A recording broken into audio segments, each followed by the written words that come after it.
आज शर्मा जी की बेटी नेहा का रिश्ता एक बहुत बड़े सरकारी ऑफिसर रजत से तय हो गया था। पूरा परिवार खुश हो रहा था। शर्मा जी तो फूले नहीं समा रहे थे। रजत का पूरा परिवार शर्मा जी के घर आया हुआ था। सब लोग नेहा और रजत को घेर कर बैठे हुए थे।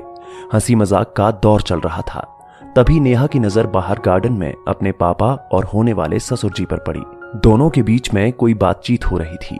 पता नहीं क्यों नेहा को पापा थोड़े अपसेट लग रहे थे।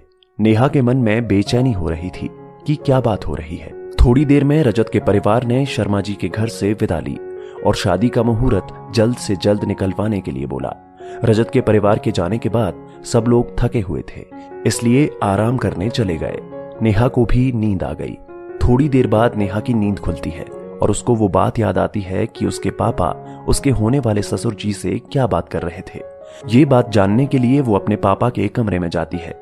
कमरे में पहुंचने ही वाली थी कि उसकी माँ की बात उसके कानों में पड़ती है और वो बाहर ही रुक जाती है। माँ बोल रही थी, आपने उनकी ये डिमांड 50 तोले सोने की बिना सोचे समझे कैसे स्वीकार कर ली? हमारी एक बेटी और है, हम इतना सोना कैसे डाल सकते हैं? नेहा के पापा कुछ तो सोचते।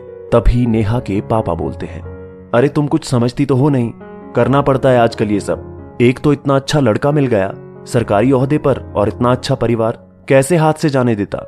मेरी बेटी राज करेगी वहां पर, और रही बात सोने की तो मैं कैसे भी करके बंदोबस्त कर लूंगा, तुम लोग चिंता मत करो।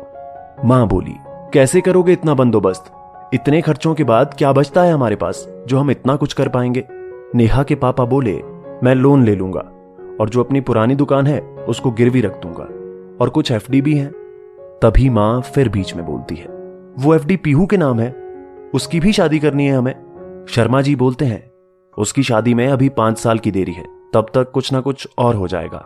नेहा रूम में आ जाती है और बोलती है, मां सही तो कह रही है पापा, मेरी जिम्मेदारी के अलावा आप पर पीहू की भी जिम्मेदारी है, और जो रिश्ता मेरे पापा को कर्जदार बनाए मुझे नहीं बनना है ऐसे रिश्ते में। ये 50 तोला सोना सोना नहीं, मेरे पापा का कर्ज का झोला है, मैं ये झोला नहीं पहन सकती। इस बीच रजत का फोन आ जाता है नेहा के फोन पर। पीहू फोन को उठा लेती है और रजत की नेहा से बात कराने के लिए फोन को मम्मी पापा के रूम में ले जाती है। वहां पर ये जो बातें चल रही थी रजत के कानों में भी पड़ जाती है। वो पीहू को अपने पापा से बात कराने के लिए बोलता है। रजत बोलता है, पापा जी सच कह रही है नेहा, ऐसा कर्जदार रिश्ता इंसान को कोई खुशी नहीं देता। मुझको नहीं पता आपके और पापा जी के बीच में क्या बात हुई, अगर ऐसी कोई बात हुई है तो मैं पापा को समझा लूंगा और वो समझ भी जाएंगे। मुझको तो हैरानी है पापा ने मुझसे बिना पूछे आपसे ये बातें कैसे कर ली। मुझको पता होता तो मैं ये बातें नहीं करने देता, मैं तो खुद ऐसी बातों के खिलाफ हूं। आपकी बेटी के लिए गहने मैं बनाऊंगा, आप तो उसको बस अपना आशीर्वाद देकर खुशी खुशी विदा कीजिए। वो खुश होकर हमारे घर आएगी तभी हमारा घर खुश रह पाएगा। अगर वही दुखी रहेगी बार बार ये सोचकर कि मेरे पापा का घर तो कर्जे में डूबा है और मैं ये सोना पहन रही हूँ जो सोना नहीं बल्कि कर्ज का एक झोला है जो उसकी सारी हंसी छीन लेगा। इसलिए आप प्लीज ऐसा कुछ भी मत कीजिए जिससे हमारी जिंदगी में खुशी की जगह टेंशन हो। अपने होने वाले दामाद की ऐसी बातें सुनकर शर्मा जी थोड़े भावुक हो गए और बोले, बेटा अब मेरी बेटी को ऐसे सोने की क्या जरूरत है जिसका होने वाला जीवन साथी खुद एक सोना है। सच में किस्मत वाली है मेरी बेटी। नेहा भी अपने होने वाले पति की ये बात सुनकर खुश हो गई। अब उसको अपना भविष्य सोने के जैसा सुनहरा दिखाई दे रहा था। ये सोना कर्ज का सोना नहीं था बल्कि उसका खरा सोना था। उसकी जिंदगी को जिंदगी भर रोशन करने वाला था अपनी खरी चमक से, और साथ ही साथ उसके पापा की चमक को भी बरकरार रखने वाला था, ना कि कर्ज के बोझ में दबा देने वाला। नेहा मुस्कुराते हुए रजत से बात करने चली गई। उसने अपने पापा के कंधे से कर्ज का झोला उतरवा दिया था।